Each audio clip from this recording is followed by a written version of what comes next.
That cut off. Final count. What's up, guys? 3, 2. There it is. Good job, buddy. That was really good. Thank you. What's up, guys? Our Wrestling Podcast back at you with another episode. This is Dave Vicious along with Jeff Total Package. He said the thing. Craig the British Bulldog and Uncle Cuz bringing you our perspective on the world of professional wrestling. No inside sources, no ties to the industry, just stories from the diehards, sharing opinions with you. Today's topic: Unsung Heroes. For audio fans, give us a listen on Apple, Spotify, SoundCloud, iHeartRadio, and Google Podcasts, or watch our videos on YouTube at Our Wrestling Channel. On social media, can you give us a follow on Instagram at O.W.P 2019 or on Facebook at Our Wrestling Podcast? Jess, what's an unsung hero? I don't know. It's your topic. Oh, Can you imagine? I don't write topics. So I want to go around the table. Let's freeform a little bit on this one too. And unsung heroes, like people that you think in pro wrestling.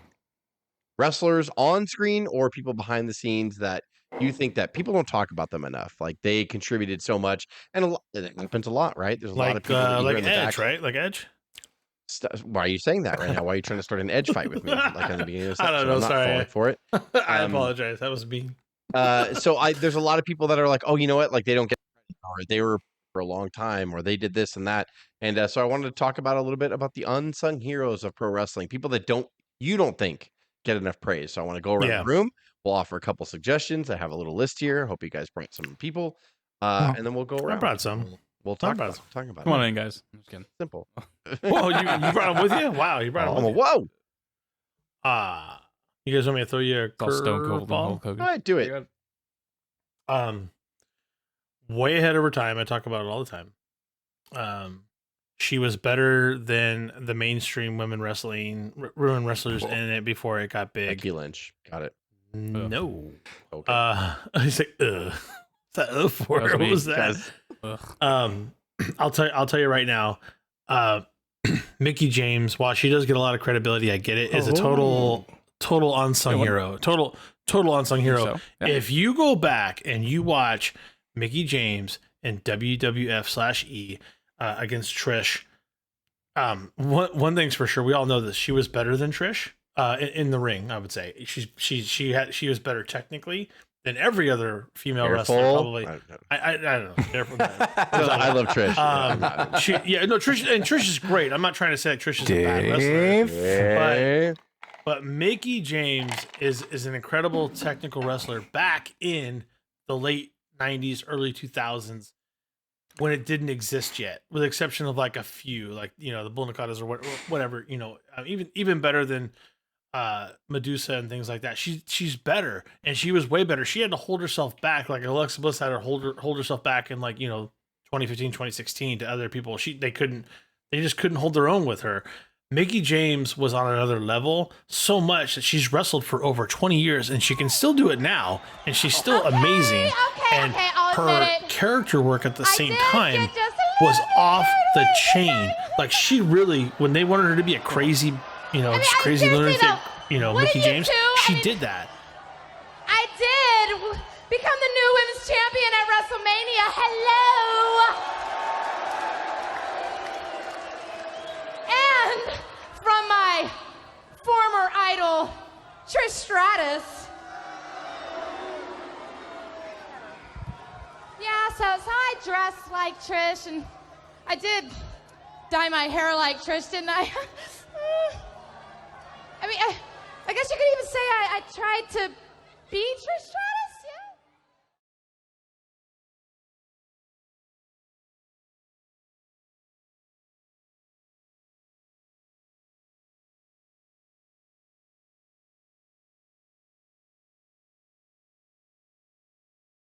She did more shock stuff, for us to see things than even like Sable did at moments. Like, Sable was pretty shocked, but Mickey was on fire with character, had one of the best technical abilities of any female wrestler ever, and probably still can show female wrestlers of today a thing or two.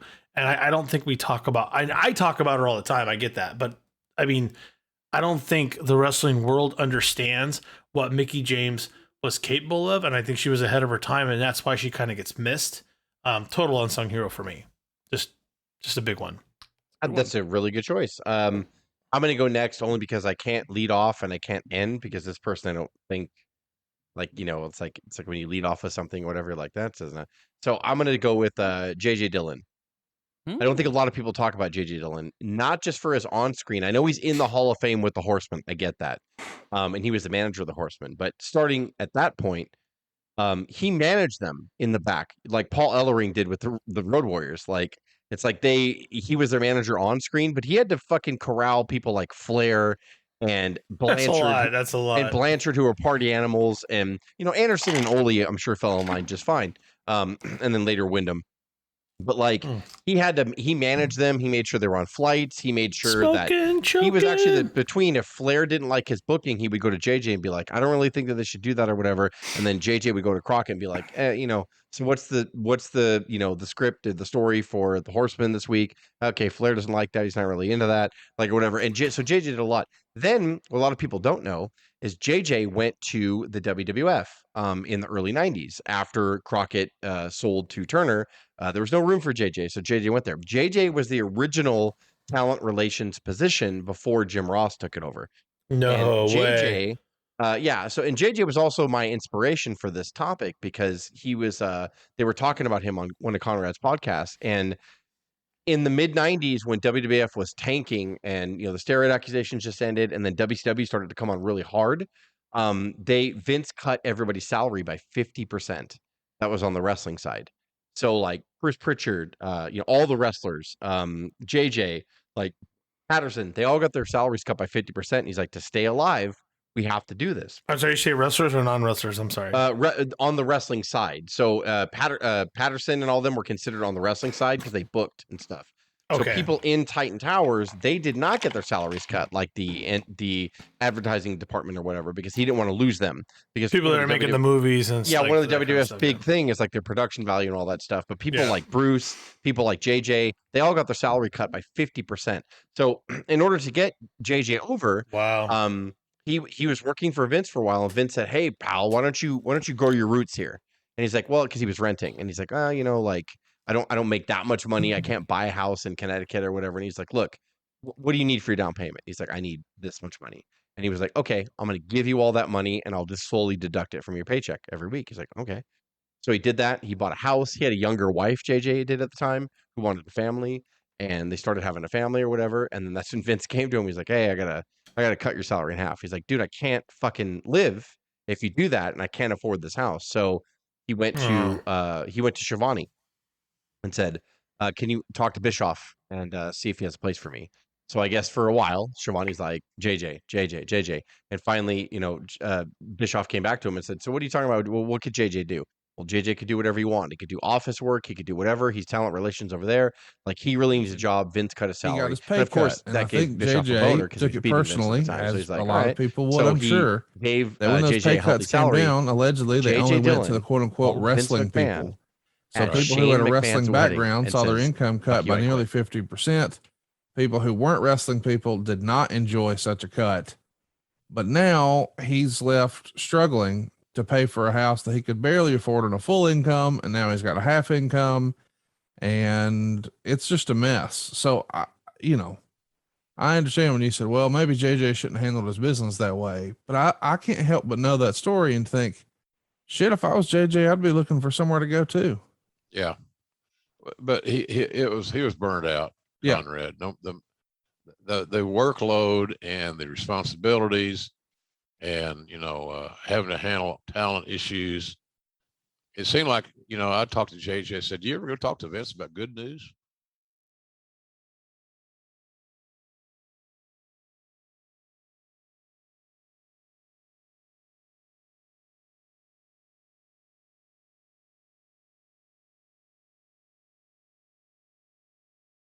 Just one of those things where I think JJ should be talked about, because he did a lot of stuff behind the scenes. A lot of people remember him as the Horseman manager, and then he wasn't really on TV again until 97, 98 when he was the commissioner in WCW. But there was a lot of stuff. I think a lot of people don't talk about JJ. He was the original talent relations that Jim Ross gets all the credit for, but he started that position like JJ did and kind of developed it. So my offering is JJ. I've rambled on. That's good. But that's fire. I didn't know any of that stuff. Talk about like on I don't want to shit on Vince, right? You can shit on Vince for a lot of things. No, it's okay. That's fine. But that period was tough for WWF. I mean, it really was. Like, but people don't realize how close he was to going back to territory and regional because WCW was stomping the shit out of him. Like, it was bad. Like, it wasn't good. Yeah. This guy's getting his flowers now. Finally, but I believe he's still unsung hero, considering how long he's done what he's done, and he's kind of an afterthought, and not someone that you thought he. Oh no, Michael Cole. Oh, that's awesome. That's excellent. Yeah, that's a good one. I think a dude that has missed 3 shows in 22 years. Yeah, that's wow. He will always be second banana to Jim Ross, although he's been in the seat much longer than JR ever was. True. And a guy that fought his way from nothing and now is in charge of all the voice talent, and they wanted him both SmackDown and Raw to be the and when you say brand. they, Craig, you mean Endeavor. Endeavor's like, he's the voice of WWE. You need to put him on both shows. And they basically had to do what Endeavor told them to do. And I think all that time they're like, well, it's just him. It's like, no, you don't understand. Like, you don't even know what you have. Back then it was Vince. No. Like, no, just recently they wanted Michael Cole to be both shows in the brand. He's the voice of WWE. Yeah, he's now on both shows. He is the voice of WWE, and he kind of has been. And it took another company buying them to tell WWE that, which I think, to your point, Craig, we all knew, right? Sorry, go ahead. We still don't really. We still probably see him as behind. He's no Shivani or Gordon Soley or JR, but any kid that's watched the last 10 years, he's better than Shivani. I think so. Yeah. Any kid now that's watched, all they've known is for the last 15 years is probably Michael Cole, right? Like that's crazy. We have the Legion along with our new broadcast and he still gets better and better. And I think he was revitalized during the McAfee period and felt kind of alive. They were so fun together. And he was revitalized when Vince wasn't yelling in the All right, thanks, guys. In the locker room with the Legion of Doom, Animal, and Hawk. And gentlemen, if you can defeat the Nation of Domination tonight, you will advance to the finals of the Tag Team Tournament. Your thoughts?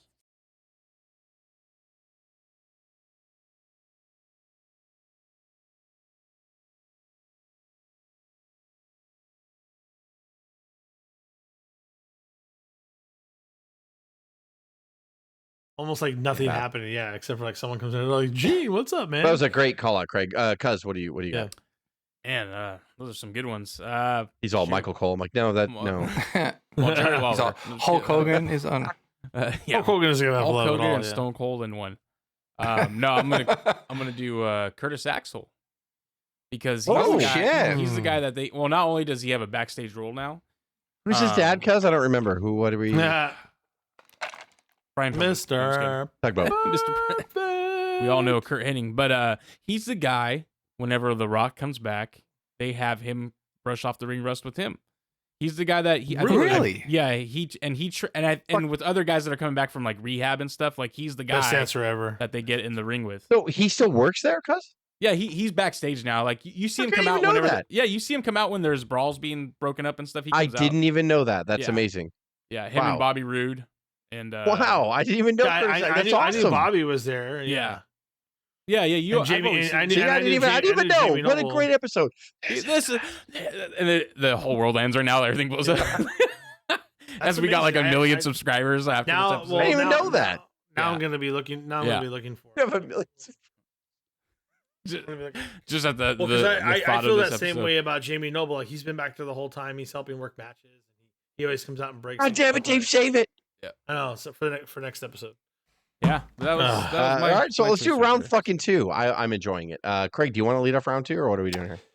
We're doing a round 2. Yeah, this is purely for spectacle and almost like Unsung is in like, why did he do this to himself? But Spike Dudley. My God. That was... what are you talking about? This is exact definition, Craig, of like fucking Spike Dudley is an unsung hero. Yeah, he died 18 times. I'm convinced. Like 18, his heart stopped. Yeah, he was Kenny. Well, he's a South Park Kenny. Pretty much who he is. I mean, watch a montage. You know what? Real quick before you go, the 2023 version of Spike is Darby Allin. Yes. Yeah, oh my basically. God. It's like when you really think about it. Go ahead. Yeah, more than Jeff Hardy. He's a Spike Dudley copy. Yeah, it's Spike with respect, at least, and like where Spike kind of crawled, Darby's walking and actually getting respect as a wrestler while taking those bumps, because Spike did not. And I love to see on Twitter and stuff, or X or whatever, montages of Spike Dudley bumps for 3 minutes, whatever. Around this last couple of weeks. But the greatest. You watch it to pay tribute to him. It's awful. Like, and half the time I'm like, why? I love taking bumps. Why even if Spike agrees to this, why is the wrestler doing it to him? Like knowing, like it was almost like the first, because Spike begs them to. By the way, I mean, he loves it. Undertaker said that Spike fucking begged me all day when he chokeslammed him over the top rope. Yeah. Like, he's like, Spike wouldn't leave me alone. He just, no, you're gonna do it. You're gonna do it. He was the first guy that I see take a bump from inside the ring to outside. Yeah. I like how Undertaker, by the way, is innocent on everything. Mick made me throw him off the cage. Yeah, exactly. Jeff Hardy made me throw him off the ladder. I was like, really? Are you sure? I see a pattern here, Mr. I thought he was dead. What I'll do. Yeah, exactly. I thought he was dead. But I mean, my God. And I think he loved it. And I hope he's okay. And I hope he's walking now. But so many awesome moments in the attitude area. Spike Dudley just taking it. Wipe it? You know where to wipe it? I've never forgot that stage. He's like a financial. Spike Dudley! Now your winner and the new World Wrestling Federation European Champion, Spike Dudley! Tell me that didn't happen, JR!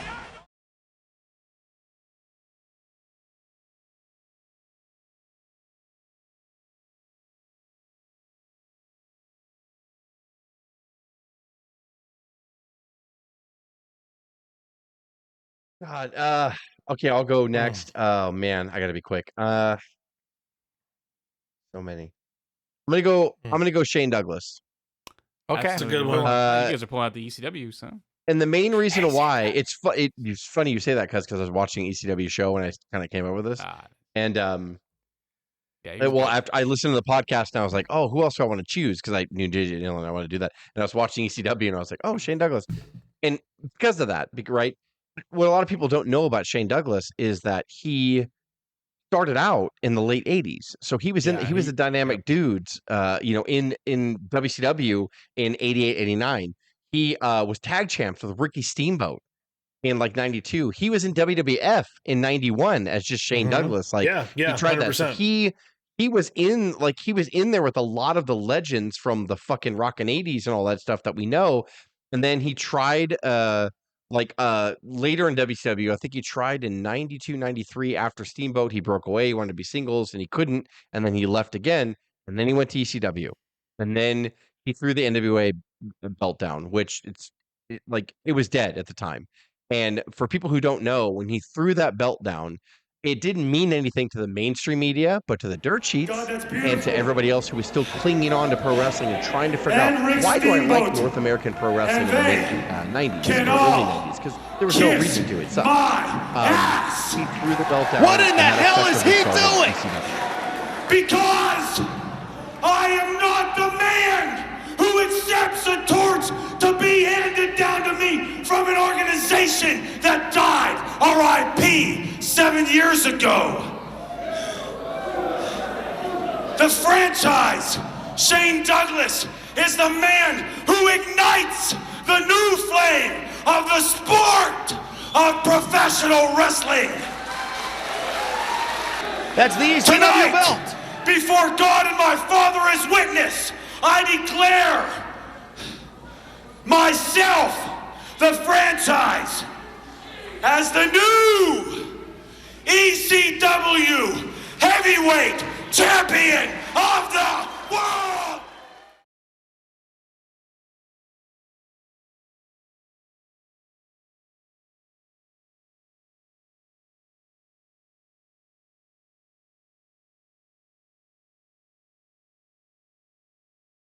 And Paul Heyman was right with him. And he was like that heel champion that always avoided people. The buildup between him and Taz was probably one of the coolest things in pro wrestling you'll ever see. The faction that he had with Bigelow and Candido triple threat, and like was awesome. And Shane Douglas was so good on the mic, and especially when he was angry with people like Ric Flair. He called him Dick Flair and all that stuff like all the time. He was the anti top promotions. He was the anti WCW, the anti WWF. And then he even left because again, Paul Heyman understood you need to make money. He failed as Dean Douglas, and then he came back. And he still wrestled or whatever. Like, yeah. So Shane Douglas is an unsung hero to me because he never made it. Even after that, he went to WCW, didn't really do well. Yeah, like you know what I mean. Like, and for some reason, never been chosen as a producer or anything. Beat drugs and all that stuff. Like he was an addict for a while too, and all that stuff. And so like he was Mick Foley's biggest proprietor, by the way. He loved Mick Foley. They went to the same wrestling school, and Shane Douglas always fucking, hey, what about Mick? What about Mick? He loved Mick Foley, and they were good friends. And I think Shane Douglas is my second offering. So it's a good one. He didn't get his comeuppance until ECW, and he was great. And I think we rooted for him for a long time too. Like we're like, why is this guy not getting over? And they're putting him over on TV. But it just never worked out. We never understood it. But yeah, and no one gave an opportunity backstage towards the end of the career. Even now, he's just gone from the business, which is very strange to me. I don't know. He was a legit teacher. That's why he was Dean Douglas. He legitimately had a teaching degree and all that stuff. So yeah, nice. Okay. Who's next? Craig, you went right. Yep. Yeah. Dave or yeah, you ready to go for it, buddy? Yeah. I'm gonna go with the guy that you actually, on paper, you wouldn't say is an unsung hero because of all the recognition he gets and the praise he gets and everything, but I still feel like he's still an unsung hero, and that's the ultimate. He's on the top of every list we're ever gonna do. Sorry, even top women. Sorry, go ahead. Yeah, I think Sting is very unsung. I can kind of see where you're going. Actually, I like that a lot. You're fucking right. I like that a lot. Fucking right. And I think he saved WCW for more, years, like man. when he was talking before, Flair came out to, ruin it. Just him talking and I'm coming out. Like him thanking everyone, and I'm like, man, I'm gonna miss Sting. Like this is like the end, and it sucks to see him going. And I feel like even though he was like WCW's centerpiece, he was always loyal. And he was always good, he was unselfish and even in Impact and even in AEW. He's always been that way. And and I think that's that more speaks to the human being that Sting is. No, yeah. And I think Sting does not want that attention, even though Dixie put him as like the centerpiece and so did Jarrett. Yep. But Sting's like, no. If you want to put anybody over me, go ahead. I'll lay down for whatever. Like he was that good. And that's the part I think why he's unsung in that. Like we all know him. He's an icon, that's his name. Or that's his one of his taglines there. But he wasn't only a good wrestler that was on top for a while. He saved an industry and a federation for several years. Well, probably more than one. I think he flourishes more in the secondary promotions, right? He goes to WWE. He's like, I mean, they jobbed him out because they're WWE. But I mean, he was okay there. He was fine, and I'm glad he got that exposure. Yep. But then he goes to AEW and does what Sting does. Same thing he did in TNA, where he's like, I'm just going to help people. I'll be here. And then he starts jumping off shit, and you're like, dude, he's fucking 16. He's jumping off shit. Yeah. Like, and then he reminds you, oh yeah, because he's a legend. Like he's one of the best that's ever. Because he's freaking Sting.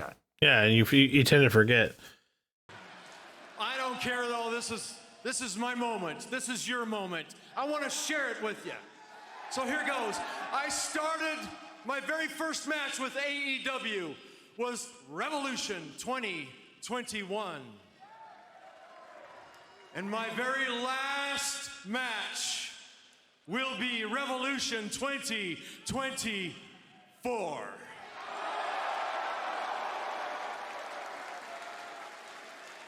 One more key thing that you guys all need to know.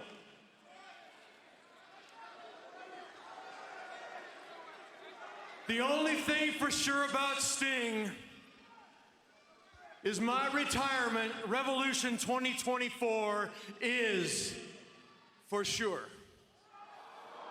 Yep. That's a good one. I think you're right, cuz I think unselfish people often are unsung heroes. Yep. In life. I feel like that part. We should have ended the show with that, but I'll try to fucked up bad, cuz you should have. Yeah. So good. It should have been mine. Sorry. Dave's all Dave Hebner. I'm like, no, that's not. That's not what we're talking about. No, Yo, Dave Bautista. I'm gonna go cruiser. I'm gonna cruise this one home, and I'm gonna pick a cruiserweight. Oh. And I'm gonna go with Dean Malenko as an unsung hero. That's I think. another I good knew one. it. I fucking knew it. So, by the way, I Is it on wrote your Dean list? Malenko down and I put in parentheses Dave, like right next to it. I knew you were gonna fucking say that. I love Dean Malenko. That's I'm another such a good big one, yep. fan. And Did you think I was going to go Coco, Jess? Coco should have gone Coco? Well, you know, no, and I should have. There's no reason why I shouldn't have. You should have. No, Dean Malenko, for those that don't know, is a part of the great cruiserweight history of WCW, kind of like towards the end. But a lot of people don't know too. He held the cruiserweight title in WWF for like a year as well, I think, if I'm not mistaken. They're light heavyweight, yeah. They're light heavyweight, yeah. Not and his dad wrestled.